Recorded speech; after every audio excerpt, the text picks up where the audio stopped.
ये क्या है पाशा? एक नक्शा और एक कुतुबनुमा इस्माइल हकी साहब। कुछ हैरत अंगेज चीजें। जिस कब्रिस्तान में मेरी वालिदा मदफून है, उसका मुहाफिज आज मेरे पास आया और उसने मुझे बताया कि कब्र के कतबे पर कुछ तब्दीली रूनुमा हुई है, इसलिए मैं वहां चला गया। मेरी वालिदा की कब्र के कतबे पर एक गुलाब कंदा था, लेकिन जब मैंने गौर किया तो वो टूटा हुआ था। उसे जंबिश देने पर नीचे से ये निकल आया। इस राज का मतलब मैं समझ नहीं पा रहा इस्माइल हकी साहब।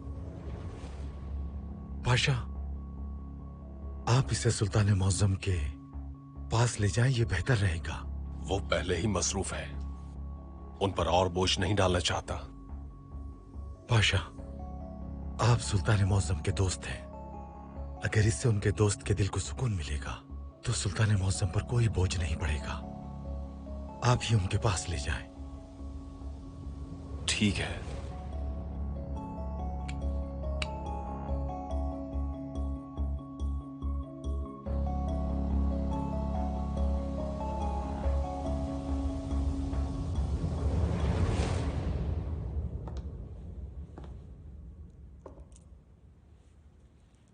जैसा कि तुम जानते हो, पनायत अब हमारे दरमियान नहीं रहा।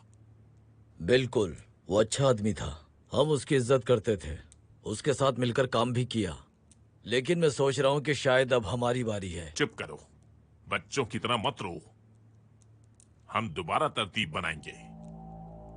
पनायत का काम कुछ वक्त के लिए ये संभालेगा, उसके बाद मैं तब्दील कर दूंगा। शुक्रिया, बहुत शुक्रिया खतरे में डालने के लिए। बदतखोरी की वजह से आज पनायत हम में नहीं है। खलील खालिद मेरे भी पीछे आ जाएगा।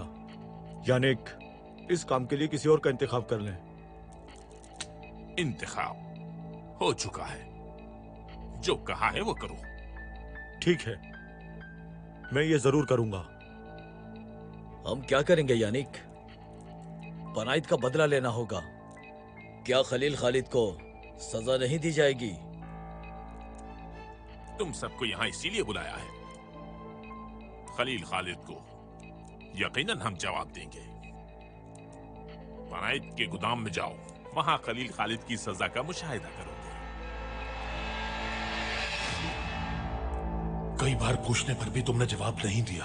अगर तुम मुझे बता दोगे तो मैं तुम्हें जाने दूंगा। मैं इल्तिजा करता हूं, मेरी जान बख्श दीजिए, मुझे जाने दीजिए। पहले तुमने मुझसे जिंदा रहने की भीख मांगी और अब यहां से जाने का कह रहे हो। यहां से जाने का एक ही रास्ता है कि हमें सच बता दो। मैं कुछ नहीं